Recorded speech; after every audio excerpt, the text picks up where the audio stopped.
Hello everyone, welcome back to my podcast stories channel. Doctor पिताजी की ओर देखते हुए बोला, अरे भाई, बुढ़ापे का कोई इलाज नहीं होता। 80 पार कर चुके हैं, अब बस सेवा कीजिए। डॉक्टर साहब, कोई तो तरीका होगा, साइंस ने बहुत तरक्की कर ली है। डॉक्टर अपना बैग संभालते हुए मुस्कुराए और बाहर निकल गए और जाते जाते बोले, शंकर बाबू, मैं अपनी तरफ से दुआ ही कर सकता हूँ, बस आप इन्हें खुश रखिए। इससे बेहतर और कोई दवा नहीं है। और हाँ, इन्हें लिक्विड पिलाते रहिएगा, जो भी इन्हें पसंद हो। शंकर पिता को लेकर बहुत चिंतित था। उसे लगता ही नहीं था कि पिता के बिना भी कोई जीवन हो सकता है। माँ के जाने के बाद अब एकमात्र आशीर्वाद उन्हीं का बचा था। उसे अपने बचपन और जवानी के सारे दिन याद आ रहे थे। कैसे पिता हर रोज कुछ न कुछ लेकर ही घर में घुसते थे। बाहर हल्की हल्की बारिश हो रही थी।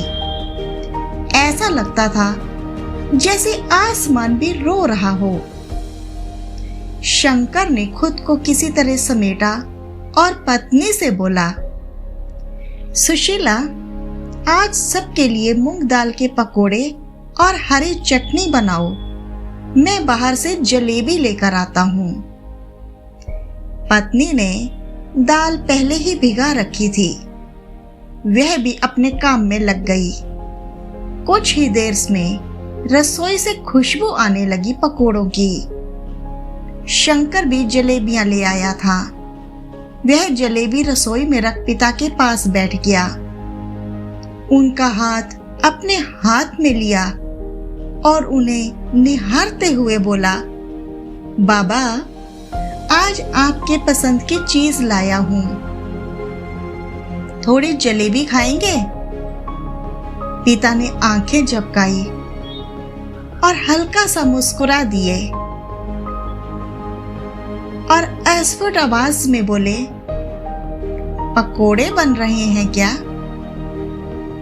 शंकर ने कहा, हाँ बाबा, आपकी पसंद की हर चीज अब मेरी भी पसंद है। अरे सुषमा, जरा पकोड़े और जलेबी तो लाओ। शंकर ने जैसे ही आवाज दी तो सुषमा हाथ में पकोड़े और जलेबी लेकर आई और बाबूजी को प्लेट देते हुए बोली, बस अब पूरा हो गया, पेट भर गया। जरा सी जलेबी तो और दो, पिताजी बोले। शंकर ने जलेबी का एक टुकड़ा हाथ में लेकर मुंह में डाल दिया और पिता उसे प्यार से देखते रहे। पिता बोले, शंकर, सदा खुश रहो बेटा, मेरा दाना पानी अब पूरा हुआ। बाबा, आपको तो सेंचुरी लगानी है। आप मेरे तेंदुलकर हो। आंखों में आंसू बहने लगे। वह मुस्कुराए और बोले, तेरी माँ पवेलियन में इंतजार कर रही है। अगला मैच खेलना है। तेरा पोता बनकर आऊंगा, तब खूब खाऊंगा बेटा। पिता उसे देखते रहे। शंकर ने प्लेट उठाकर एक तरफ रख दी, मगर पिता उसे लगातार देखे जा रहे थे। आंख भी नहीं झपक रही थी। शंकर समझ गया कि यात्रा पूरी हो चुकी है। तभी उसे ख्याल आया, पिता कहा करते थे, श्राद्ध खाने नहीं आऊंगा कौवा बनकर, जो खिलाना है अभी खिला दो। माँ बाप का सम्मान करें और उन्हें जीते जी खुश रखें। ये थी आज की कहानी। आपको कैसी लगी?